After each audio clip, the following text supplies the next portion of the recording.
നമസ്കാരം, എൻ്റെ പേര് ആഷിഖ്. ഞാൻ രാംസേൽസ് ക്രോപ്പ് സയൻസ് പ്രൈവറ്റ് ലിമിറ്റഡിൽ ഡെവലപ്മെൻറ്റ് ഓഫീസറായിട്ട് വർക്ക് ചെയ്യുന്നു. നമ്മളിപ്പോൾ ഉള്ളത് മന്നത്തുകാവിൽ ജഗദീഷ് പറയുന്ന സാറിൻ്റെ വീട്ടിലായിട്ടാണ്. പുള്ളി പോയ ക്രോപ്പിലും ഈ ക്രോപ്പിലായിട്ട് നമ്മുടെ പ്രൊഡക്ട്സ് യൂസ് ചെയ്തിട്ടുണ്ടായിരുന്നു.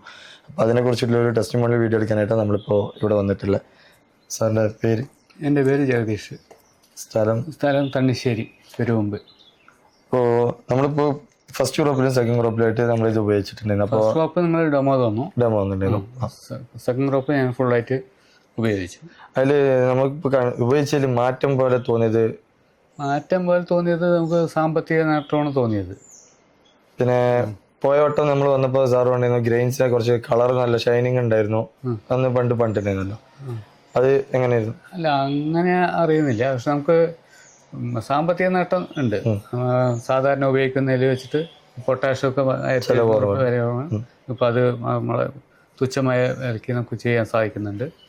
ലേബർ കോസ്റ്റും കുറഞ്ഞിട്ട് നമ്മൾ ഇപ്രാവശ്യം ഡ്രോണിലും ചെയ്തിട്ടുണ്ടായിരുന്നു അവസാനത്തെ വട്ടത്തിൽ. എന്നിട്ട് എങ്ങനെ ഉണ്ടായിരുന്നു ഈൽഡും കാര്യങ്ങളൊക്കെ? കുഴപ്പമില്ല, പതിര് കുറവായിരുന്നു. ചെള്ളും കാര്യങ്ങളൊക്കെ കുറവായിരുന്നു. അപ്പോൾ സാറിന് ഇത് പ്രൊഡക്റ്റിനെ കുറിച്ച് നന്നായിട്ട് ഒരു ഇതുണ്ടല്ലോ? കുഴപ്പമില്ല. അത് ഫാക്ടറി ബോസ്, ഇത് പൊട്ടാഷിൻ്റെ അത് ഉപയോഗിക്കുമ്പോഴും വ്യത്യാസമുണ്ട്. സാധാരണ ഒരു മനസ്സിന് ഇതുണ്ടായിരുന്നു. കാരണം സാധാരണ കൂടുതൽ ഫാക്ടറി ബോസ് ഒക്കെ കൂടുതൽ ഉപയോഗിച്ചിട്ട് കുറച്ച് ക്വാണ്ടിറ്റി കൊണ്ട് നമുക്ക് എങ്ങനെ സാധിക്കുന്നു. സാധാരണ സാർ എത്ര ഒരു ഏക്കർക്ക് 2 ചാക്ക് ഫാക്ടറി ബോസ് ഉപയോഗിച്ച് ഇപ്രാവശ്യം ചെയ്യുമ്പോൾ 25 to 30 കിലോ നമ്മൾ ചെയ്തു. എന്നാലും അതിൻ്റെതായ ഒരു മാറ്റം വ്യത്യാസം കിട്ടി. അതേ തോതിൽ എത്തി എന്നുള്ളതാണ് തോന്നുന്നത്.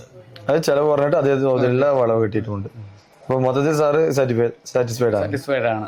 അപ്പോൾ അടുത്തുള്ള ഫാർമേഴ്സിനോടൊക്കെ ഒന്ന് റെക്കമെൻഡ് ചെയ്യണം വിചാരിക്കുന്നുണ്ട്. അപ്പൊ അവര് മനസ്സുകൊണ്ട് പെട്ടെന്ന് പരീക്ഷിച്ച് നോക്കാനുള്ള ഒരു മനസ്സ് വരണം.